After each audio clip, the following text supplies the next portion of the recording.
Welcome, everyone, to this webinar on purposeful transformation. We are Epic Pivot, and I'm Tabitha Scott, a partner at Epic Pivot. I'm excited to be asking Mark Levine, our president, some questions about purposeful transformation today. It's something that has been really more popular lately after COVID, especially. People are feeling off balance and they're looking for purpose. They're seeking purpose in their careers.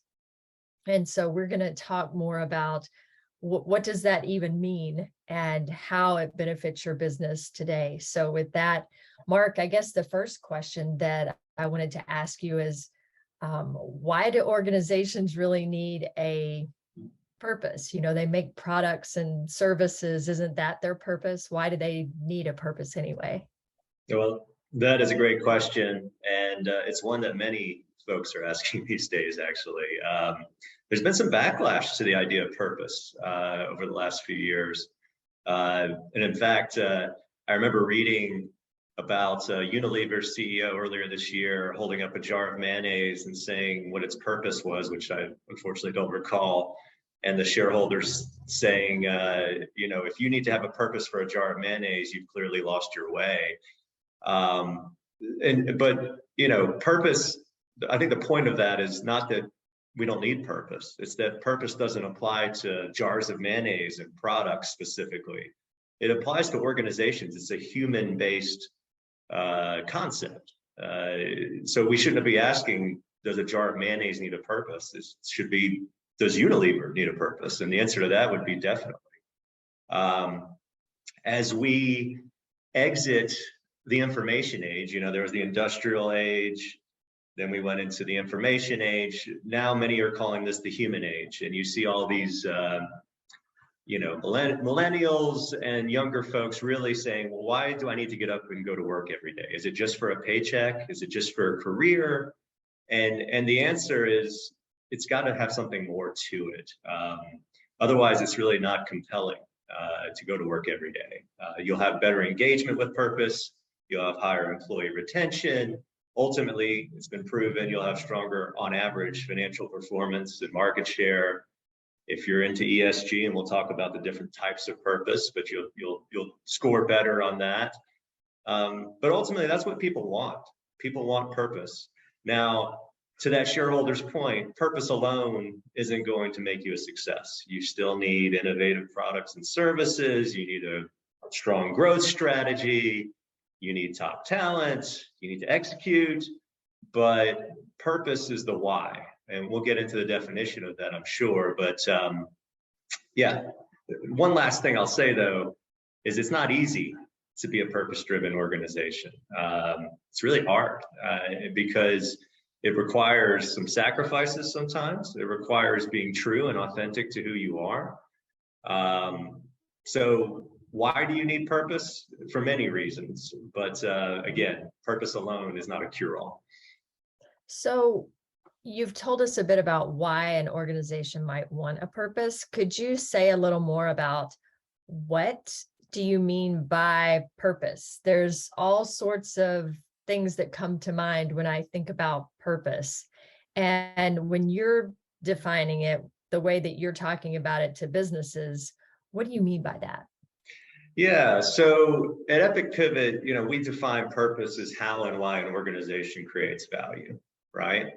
It's different from, mission, vision, culture, strategy. It's really why you're in business. When people think about purpose, though, they tend to immediately jump to the one that's most popular, which is the cause-based purpose, right? It's what you see with Patagonia and Ben & Jerry's. We're going to change the world. We're going to save our planet. We're going to make everybody's life more meaningful. We're going to fight for social justice. I would say, especially for B2B companies, but the vast majority of companies aren't going to be able to embody that cause-based purpose and do it well. But that, don't lose hope, right? There's other types of purpose. There's a competence-based purpose where you're really delivering on your value proposition, and an example for that would be Ford, and their quality is job one, right? they're basically saying we're going to be the best and we're going to be the most competent and we're going to deliver for our customers. And then there's one that's probably more easy to embody and still be closer to the cause base, which is the culture-based purpose. And that's similar to, you know, really driving what a culture is. And like a good example would be Zappos, right? Their purpose is to deliver wow, to live and deliver wow for their customers, right?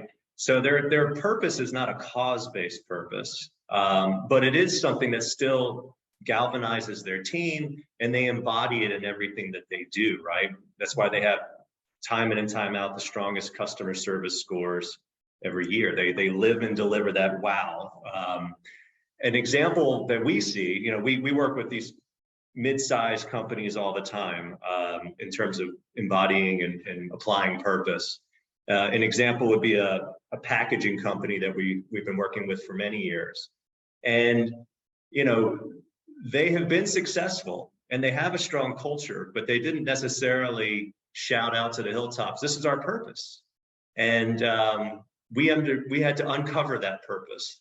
And then when we put language behind it, suddenly they realized, oh, that is our purpose. And we can certainly talk about how we uncovered that purpose, but they went from, you know, something that was more akin to being reliable and really focused on, you know, affordable reliability. And they realized over time that their purpose needed to change, and that they're moving into something that they're calling cost-effective sustainability. And as they realize that the world is changing and it's not enough to be just reliable anymore, now they have to, as a packaging organization, not only be cost effective, but now they need to bring in sustainability. So you never necessarily lose your core purpose, but it evolves over time and you build on it. There's many other examples we can certainly talk about, but yeah. Oh, and I guess there's one more thing to say, which is, you know, purpose does not equal fun. I think when people hear about purpose, they tend to say, oh, it's a purpose-driven, you know, you think about Zappos, you think about Ben & Jerry's, you think about Patagonia. These are really cool places to work. That's really the culture side, right? So purpose alone is not going to fix your culture. So I just wanted to say that as well, that those are two different things. Yeah, that makes a lot of sense. So purpose, what I hear you saying is it's something that provides direction so that people can energize around a common goal or something in common. Is that right? Exactly. And it's important to realize that each person has their own purpose as well. And so the organization's purpose really can't conflict. It should serve as a magnet. But you know what that means is, yes, some folks who have a different purpose in their life aren't going to be attracted. It's somewhat of a Rorschach test where you have to really be authentic and lead into it. But that it may end up turning some people off if they don't embody that purpose. That's okay. You know, that's you know, there are some trade-offs involved with that. Yeah, you used a term Rorschach test. What is that for our listeners that may not know? Well, it's where people see purpose in different ways. It's an old psychological people. There's a scientist, I wasn't expecting to get into this, but there's a scientist that basically held up a picture and different people saw different things when they looked at the picture. Gotcha. And so some people are going to see themselves in the purpose of your organization. Others won't, and they'll look at it differently, and that's okay. That's great. That's great. Now, if companies want to do this, you talk about purpose and it seems abstract, like how to get started. Is there some sort of framework that you can walk companies through? How is this implemented? Yeah, great question. Before I kind of get into how we create and how we work with companies to uncover their purpose and then apply it, one thing I'll say about purpose is when you're uncovering it, there's certain truisms that come with it. And one of them is that it's got to be authentic. It's got to be real. If you have a purpose that is not authentic, people will see right through it. And so that, that is certainly critical. It's also got to be unique. If you have the same purpose as an organization that you directly compete with, well, that's going to be very confusing for customers, for employees. It won't feel special. But most importantly, it's got to be motivating for your team. I mean, as we think about purpose, again, we talk about it, it's got to serve as a magnet for your employees. And if it doesn't do those things, then it's not providing as much value as it really should. And then some other things to keep in mind, purpose is not a fixed static thing, right? It's going to change over time. So you don't have to feel like it's got to be perfect.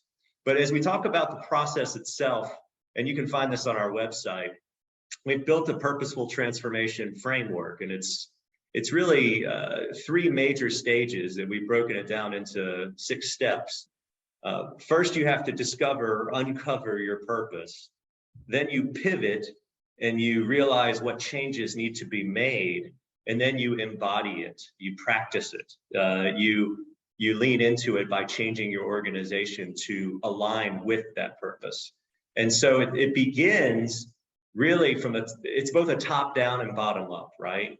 First, the executive team, or the leadership, the CEO, needs to have a vision, and it needs to be a vision that is compelling, but also one that aligns with the rest of the organization. But you can't just take a CEO's vision, even though they're most critical, and implant it into the organization. You also have to have a bottom-up process where you learn what makes that organization and those employees and that culture unique.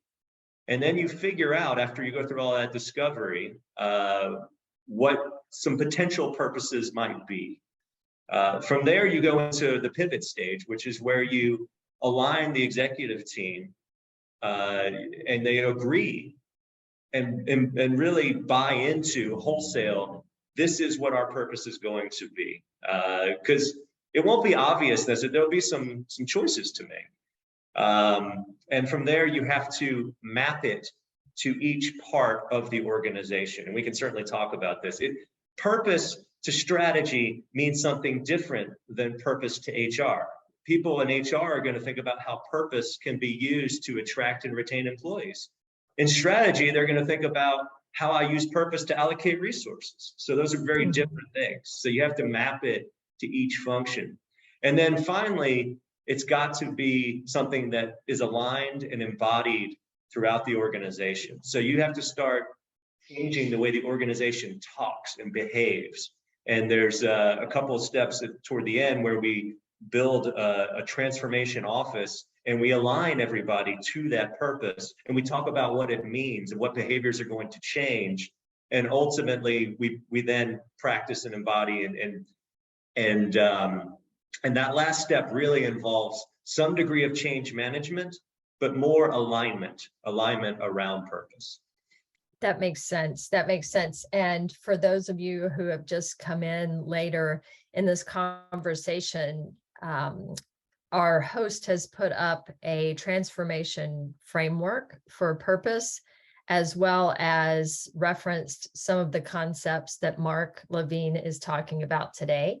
He's talking about purposeful transformation, and I am getting your questions as they come in. So thank you for joining us as we go along here. Mark, you mentioned that everything has to be relevant to a certain area, like HR is going to be different, or what's the culture going to look like?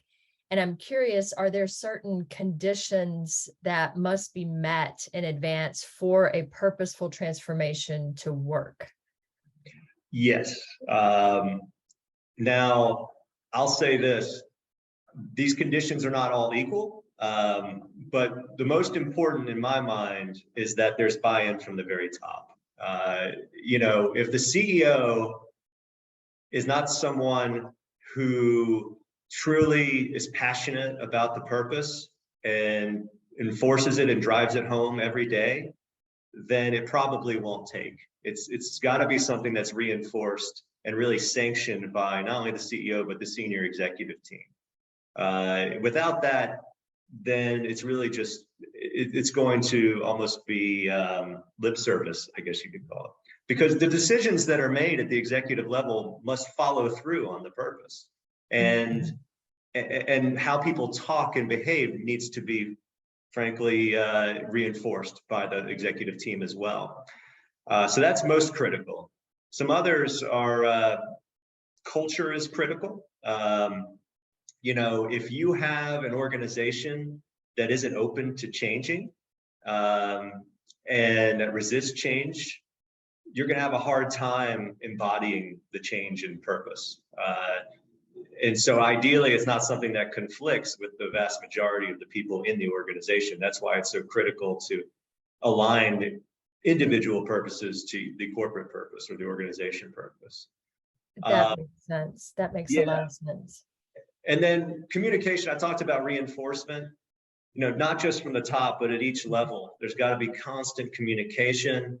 You know, at the beginning of meetings, you got to be thinking, how does what I'm talking about really embody that purpose? You know, not every decision, obviously, not every meeting, but it, you know, when you're going through a strategic planning session and you're thinking about how you're going to, what you're doing over the next 1 to 3 years, as an example, if you're going through that kind of process, purpose certainly needs to be first and foremost.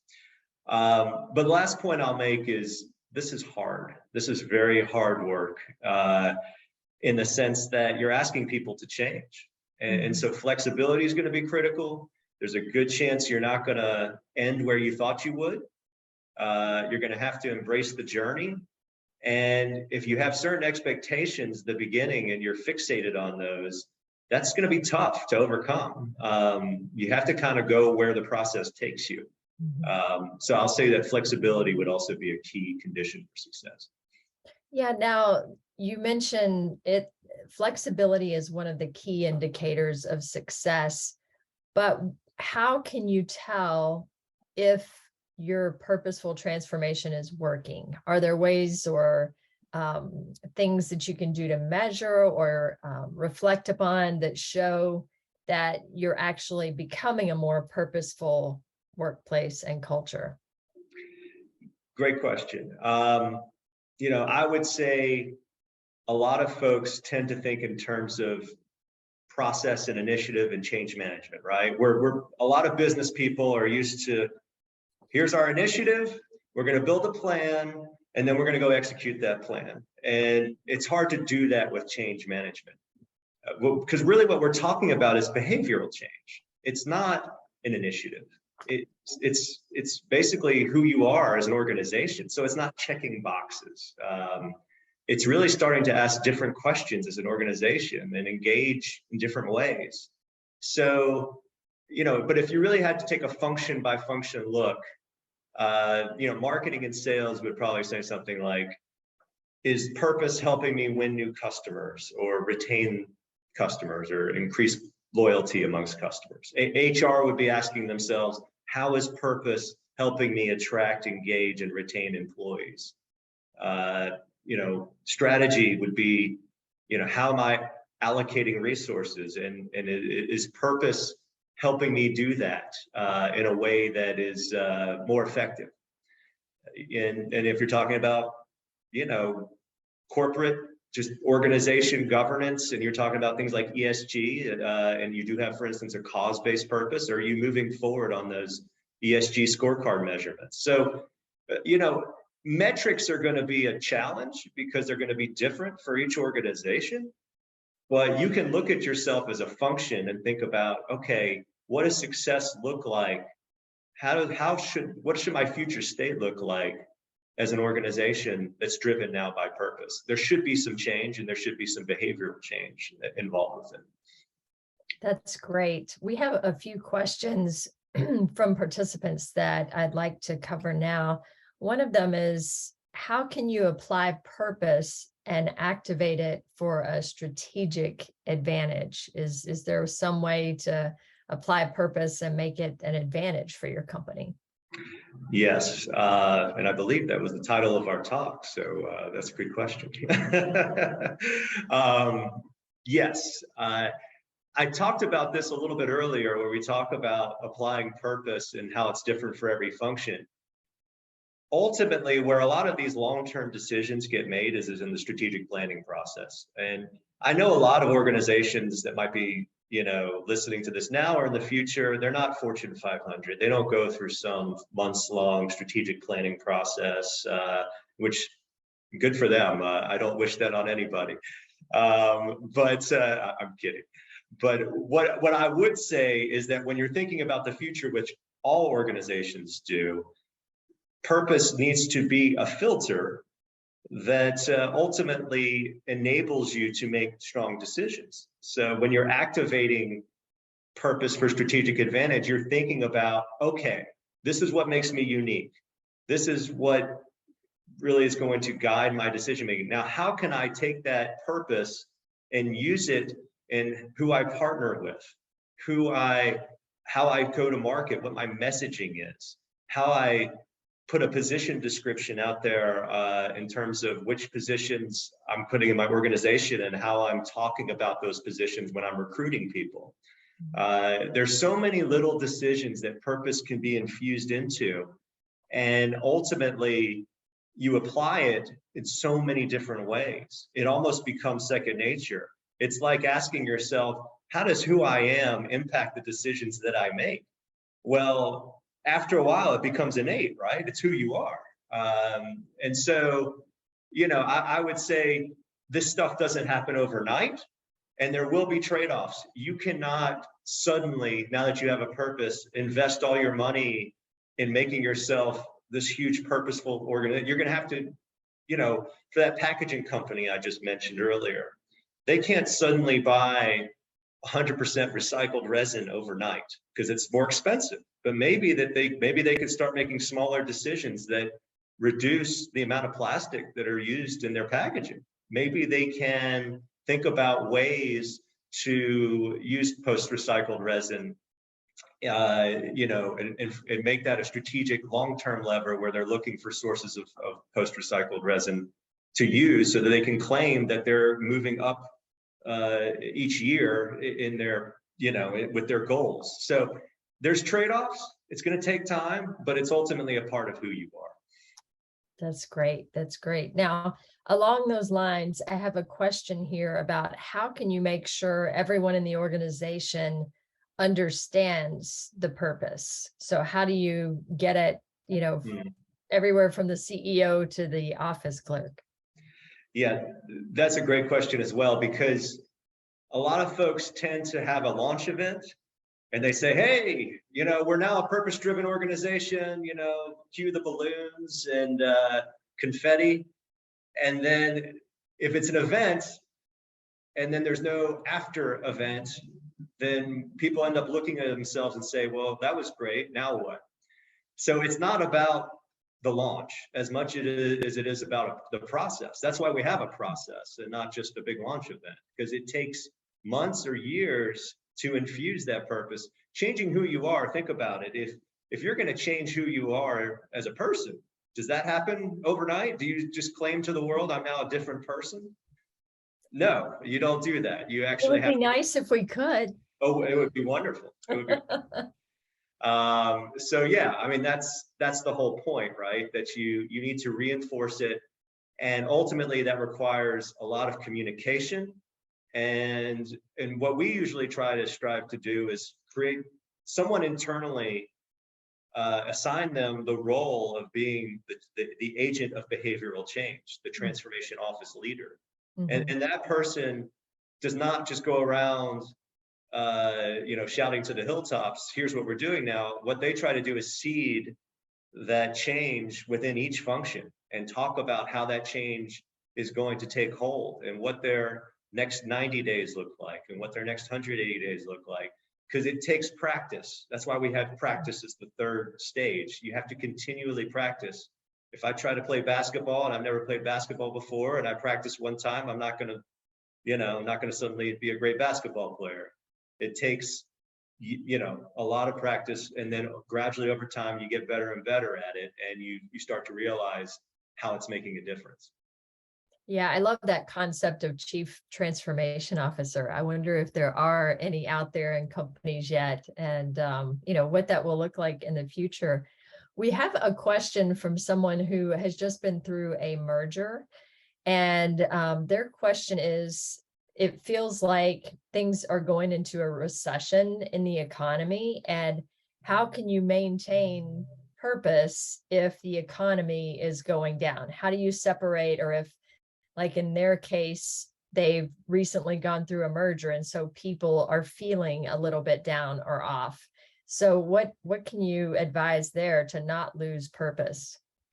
Yeah, great point. And let's hope we're not going into a recession, or at least a deep one. You know, purpose should not be dependent, in theory, on a macroeconomic cycle, right? It shouldn't necessarily matter in the sense that you don't change who you are during bad times or good times. You're still the same person. You still have the same why behind you. So yes, how you allocate resources will certainly be impacted by that.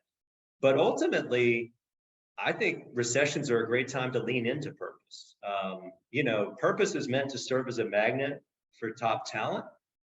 But even during a recession, you have to make a lot of tough decisions, right? Who am I going to keep, and how am I going to now that I have more limited resources, what goes away? Where am I going to double down?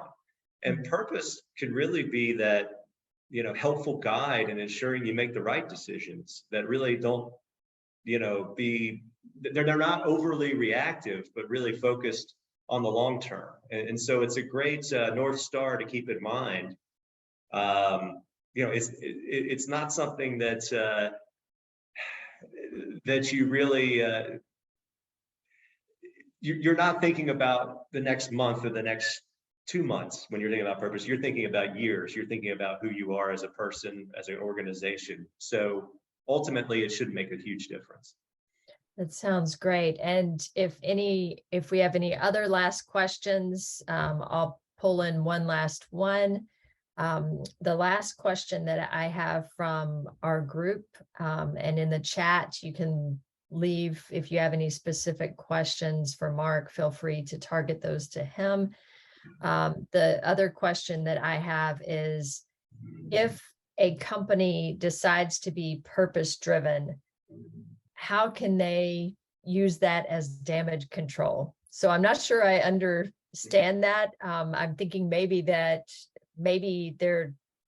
asking about the authenticity of purpose there. So any thoughts about that? Well, I guess it depends on the damage that you're controlling.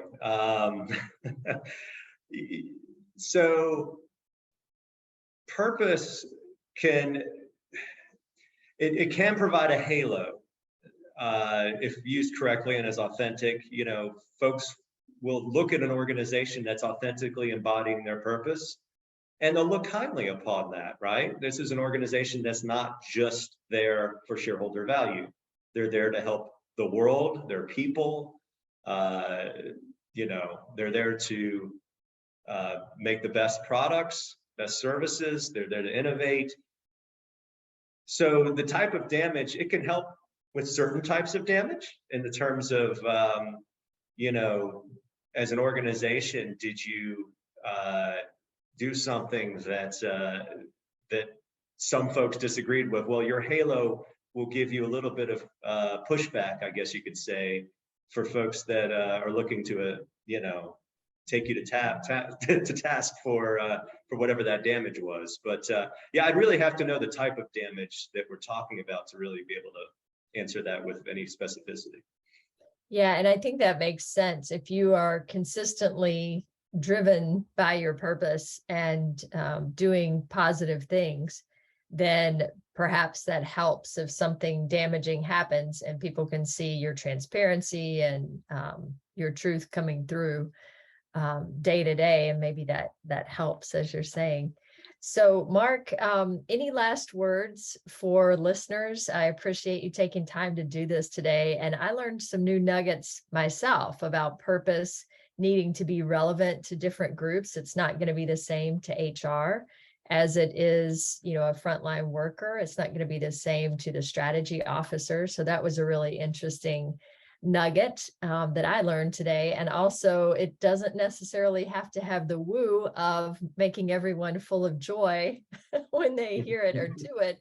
It's about bringing people together in a common direction to execute powerfully and keep their energy flowing in the same direction. So those were a couple nuggets I took away from today.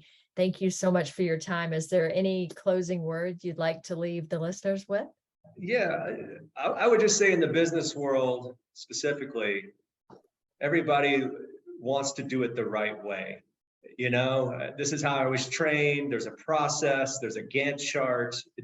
I know how something's going to go. I can't stress enough that we've been doing this work for years, over decades. And I will say that no two transformations around purpose ever go the same way. But they all end up in a better place from where they started. And so as you think about it's a journey just like life, right? You don't know where you're going to go in the next 10 to 20 years because you're not exactly sure what you're going to encounter, but you have a vision of where you want to go. And I think that's what purpose really entails. It gives you that confidence and that assurance that you have something solid behind you, and it gives you a solid why to get up and go to work every day, and something that you really want to go accomplish over many years, not just from year to year in your strategic plan.